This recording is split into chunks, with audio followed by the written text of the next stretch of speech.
बहुत सारा संवाद यहाँ पर होने वाला है और जिससे निश्चित रूप से राज्य के लिए आने वाले समय के लिए एक स्पष्ट व्यवहारिक जो विजन है, दिशा है, वो तय की जा सकेगी और 2047 का रोड मैप तैयार किया जा सकेगा।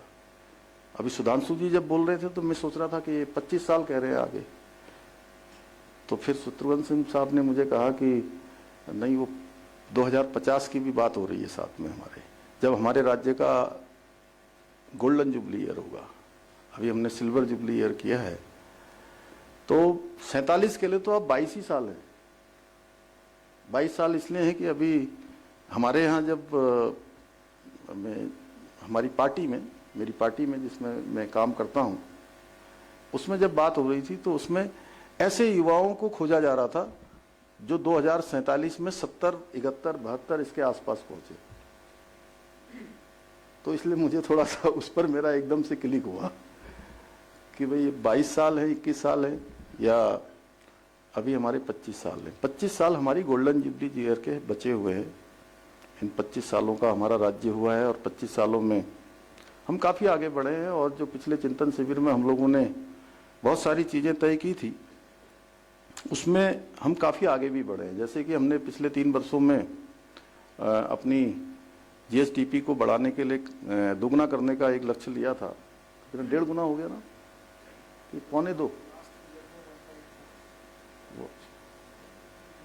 1.25 करीब, लगभग 1.5 गुना के आसपास हम पहुंच गए हैं। और प्रधानमंत्री जी का जो लक्ष्य है, पूरी तरह से विकसित भारत बनाने का संकल्प, और सच में वो संकल्प उन्होंने लिया है, लेकिन ये देश के हर एक जनगण मन का संकल्प है।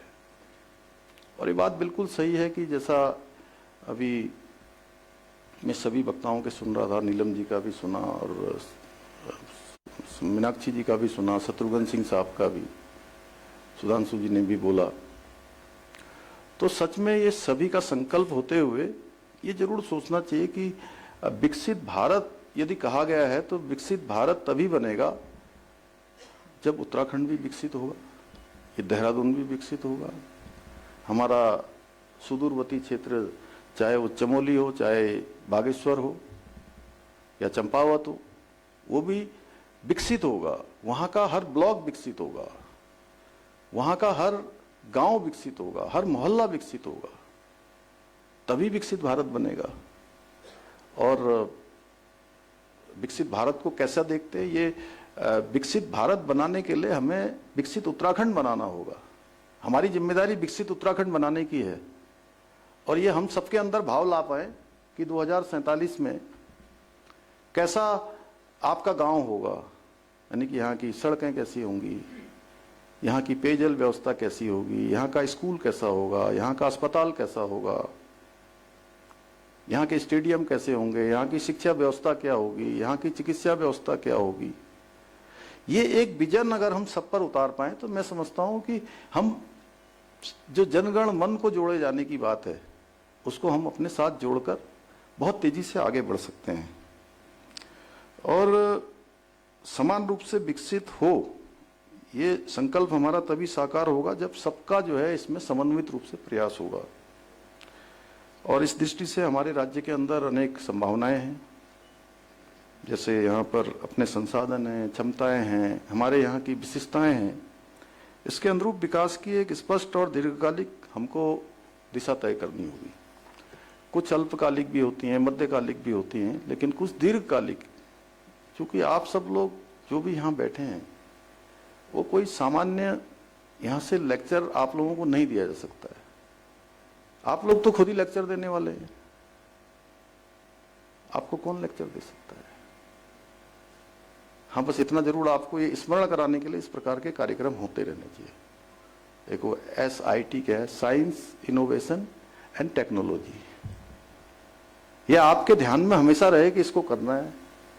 प्रधानमंत्री जी हमेशा AI की बात करते हैं और जमाना भी AI का है, और AI से हम इतने सारे काम कर सकते हैं जिसमें मैन पावर के नाते या अन्य दृष्टि से अगर हम सोचे तो बहुत जिसमें बहुत माने लंबा परिश्रम लग सकता है, कई समय लग सकता है, लेकिन अगर हम एआई का, इनोवेशन का, साइंस का, टेक्नोलॉजी का, इन सब का उपयोग करेंगे तो बहुत आसान हमारे लिए होने वाला है। और आने वाला समय, एक बात बिल्कुल सही है कि हम सबको अपने बिल्कुल दिमाग में बैठा लेना चाहिए